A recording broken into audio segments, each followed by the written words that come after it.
Cyberterrorism. You've definitely heard the term, you've seen it in movies, you've read it in the news, and it probably brings to mind this image of a shadowy hacker causing absolute chaos with just a few keystrokes, right? But what if I told you the reality is way more complicated? And maybe, just maybe, the threat you're picturing has never actually happened. Let's dig in. You know, this isn't some new fear. This quote is from way back in 1991. It really hit on this growing anxiety about a new kind of threat, someone who could bring society to its knees from behind a computer screen. This powerful, almost Hollywood-style image of the all-powerful hacker, well, it's pretty much defined how we've thought about this for over 30 years. The term cyberterror itself has been floating around since the 1980s, but it's that dramatic idea, the keyboard being mightier than the bomb, that's really stuck with us. And it's so powerful that it completely overshadows a much, much messier and more confusing reality. So here's the messy truth of it all. For all the headlines and blockbuster movies, nobody can seem to agree on what cyberterrorism actually is. Seriously. It's a term that is completely lost in confusion. And look, this isn't just some petty argument between academics. The real problem is that everyone is looking at this from their own little corner of the world. You've got law enforcement, you've got international relations experts, you've got cybersecurity pros, and they all have their own definitions. This has led to decades of conflicting ideas and, honestly, just a whole lot of incoherence. And you can see the problem crystal clear right here. Back in '97, the FBI defined it by who the victim was, non-combatants. But then, just a few years later, the Center for Strategic and International Studies defined it by the target, critical infrastructure. So one is about people, the other is about systems. Right off the bat, you have two totally different ways of looking at the exact same threat. How are you supposed to work with that? So this confusion really boils down to three main things. First, like we said, organizations tailor definitions to fit their own specific missions. Second, the media absolutely loves a scary headline, so they tend to slap the cyber terror label on things that are really just cybercrime or online activism. And finally, and this is a big one, people confuse terrorists using the internet for things like propaganda or fundraising with the actual act of cyber terrorism. They are not the same thing at all. Okay, so how do we fix this? How do we cut through all that noise? Well, the only way to get a clear definition of cyber terror is to go back to square one and figure out what the essential ingredients of terrorism are in the first place.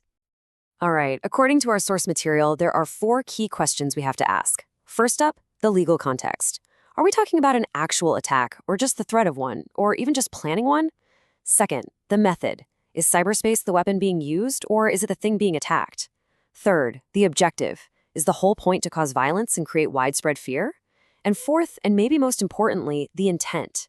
Is there a bigger political, religious, or ideological goal behind it? And that right there, that's the absolute key to this whole puzzle, the intent. See, terrorism isn't just random damage or chaos. It is a calculated act. It's designed specifically to create fear in order to force some kind of political or social change. That is what separates it from just being a regular crime.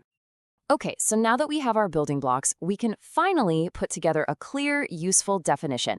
So let's start with a foundation. Let's define terrorism itself. So there it is, a solid definition that pulls all those pieces together. The crucial parts here are that it's for a cause, it's designed to create fear or influence a government, and it causes serious harm.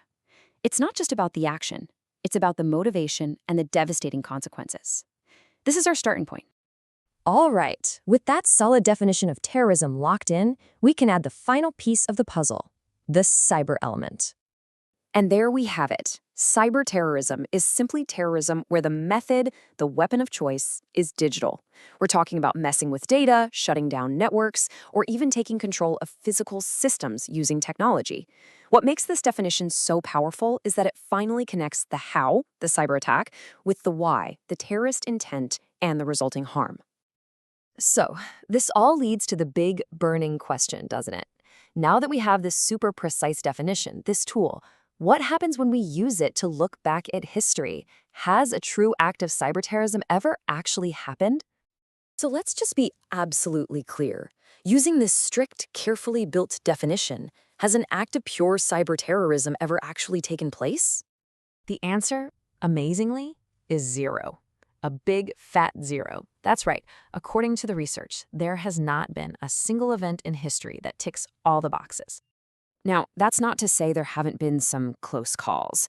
There were these unconfirmed reports back in the late 90s of hackers changing blood types in a hospital database during a conflict, which is just terrifying to even imagine. And then in London, a terrorist group had a whole plan to take out a major internet hub, but their plan was a physical bombing, not a cyber attack. So at the end of the day, what we're left with is a media landscape that constantly gets this wrong. Most of what gets called cyber terror is actually something else entirely. It's cybercrime done for profit, it's online activism, hacktivism, or sometimes it's just a simple technical glitch. The reality, so far, has not lived up to the hype. So let's be clear, the threat isn't a myth. It's very much a future possibility, just not a past reality. And now that we can finally define it properly, we can separate the facts from the fiction. But that leaves us with one last, pretty chilling question. Now that we finally know exactly what we're looking for, are we actually ready for it when we find it?